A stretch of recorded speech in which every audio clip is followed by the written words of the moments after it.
Vivre mieux avec Céline Guentran, qui est cette fois-ci complètement zen, détendue, parce qu'elle pratique le yoga. Yoga, exactement. Vous avez envie de pratiquer le yoga, moi aussi, donc je me suis posé la question.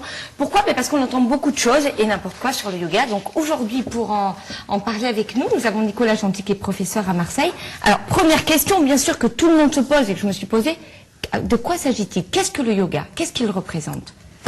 Bonjour, déjà c'est une méthode expérimentale qui consiste à expérimenter une manière de respirer dans une certaine position en essayant de se concentrer pour éprouver de nouvelles sensations de bien-être notamment au départ. Il n'y a pas que les gens stressés qui viennent vous voir, en fait c'est un bien-être général.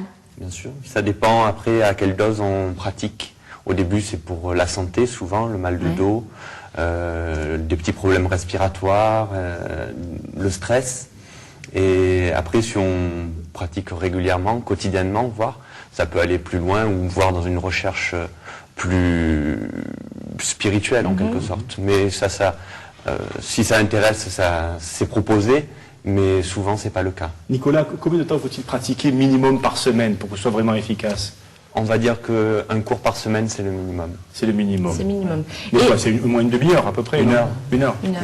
Et toute personne vient, sur les femmes enceintes, d'ailleurs Elsa disait qu'elle avait pratiqué quand elle était enceinte, femme enceinte, personne même âgée, des plus jeunes, il n'y a pas de profil spécifique. Non, tout le monde est apte, il suffit d'être volontaire.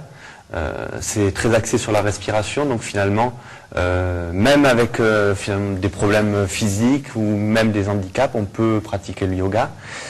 C'est vraiment basé sur la respiration et effectivement, les seuls moments où on apprend à respirer, c'est peut-être les femmes quand elles sont enceintes.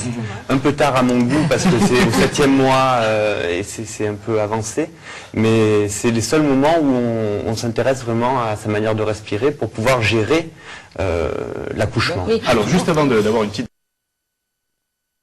il est temps d'avoir notre démonstration, alors soyons zen, plénitude absolue. Céline et Nicolas sont assis par terre, ils sont très beaux, ils sont tout mignons tous les deux. Regardez. Alors, remarquez que nous sommes dans des tenues amples, légères, confortables. Et donc, comment se déroule un cours de yoga? Donc déjà, effectivement, il suffit de venir essayer, parce que la plupart du temps, il y a une séance qui est offerte. Donc il faut prévoir une tenue confortable qui ne sert pas au niveau de la taille. D'accord. Donc on lance dans cette position tailleur. Voilà, après... Donc, vous allez voir le professionnel et la débutante. Voilà la différence, d'accord? On a tous compris. Ensuite. Le plus important, indépendamment des jambes, etc., c'est de tenir la colonne droite. Donc ça, finalement, c'est la posture la plus importante, majeure, qui consiste à se redresser. C'est une attitude qui implique justement le corps et l'esprit, parce que si ça se fait pas tout seul, s'il n'y a pas de volonté derrière, et tout donc, le monde a tendance à l'avachissement. L'importance de la respiration. Et après, tout ce qui compte, c'est la respiration. Les postures, c'est quasiment secondaire finalement. La souplesse est une conséquence de la pratique et en aucun cas un objectif. C'est la respiration dans certaines positions qui va configurer les sensations intérieures finalement, l'ambiance. Et elle se pratique comment d'ailleurs? Alors, la respiration, donc qui est différente. La base de la respiration, comme les bébés, comme la jeunesse, finalement, c'est de respirer avec le ventre. Donc, il faut absolument retrouver une respiration abdominale, qui consiste à inspirer. Nicolas, c'est ce qu'on apprend dans les cours de comédie aussi, tous les gens qui font de la scène dans le chant, apprennent à respirer, les chanteurs et autres. Bien respirer, c'est bien vivre. C'est un peu la base. Respirez bien, vivez bien. C'est l'inverse. Ça sera notre slogan aujourd'hui.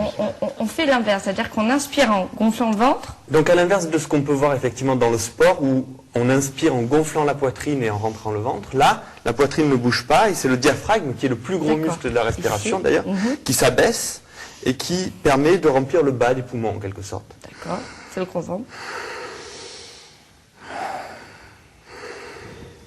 Alors, vous écoutez peut-être pas, enfin vous n'entendez peut-être pas, mais il y a un bruit quand il respire, mais vraiment, ça part de la gorge. Bon, moi, j'arrive pas à le faire. Mais ça prouve que vraiment, ça racle en fait. Oui, il faut que ça racle ici. C'est important pour la gestion du débit de l'air en quelque sorte. Ça va permettre de réguler sa respiration. Et de maîtriser sa respiration, c'est de maîtriser finalement ses fonctionnements vitaux. C'est une des rares fonctions vitales sur laquelle le mental puisse agir. D'accord. puisque que ce soit les battements du cœur, la digestion, etc., on n'a pas de prise directe là-dessus. Par contre, en ralentissant sa respiration, on abaisse sa D'accord. fréquence cardiaque, on oxygène mieux. Et en etc. fait, une fois que l'on a appris la respiration, est-ce qu'il y a des postures qui sont très difficiles à faire? Oui, il y a des Tout le monde postures connaît. abracadabrantes Mais on les fait pas tout de qui suite. seront certainement inaccessibles à plein de personnes. Il y en a d'autres qui n'ont l'air de rien, mais qui sont très très exigeantes, parce que ça semble pas comme ça, mais un petit équilibre un peu déhanché, ça peut être très très difficile. Bon, Alors. vous êtes sage, on en verra une tout à On l'heure. continue, mademoiselle Guintran et monsieur Là, je vous Nicolas avais Gentil. promis la salutation au soleil pour se mettre en forme avant ou après, c'est mieux le matin. Nous y allons, Nicolas? Allons-y. On Alors, commence comme ça. Donc voilà, le Oui. geste joint, On les est bien, pieds c'est la joints. plénitude absolue. En expirant, on se penche en avant. Oui. En inspirant, on se redresse. En expirant, on pose les mains au sol, la jambe gauche derrière. On regarde devant. L'autre jambe derrière. En expirant, on rase le sol. On se redresse bien, on étire. Le gros dos en expirant. On ramène la jambe entre les mains. On ramène l'autre. Tête aux genoux. On se redresse en inspirant.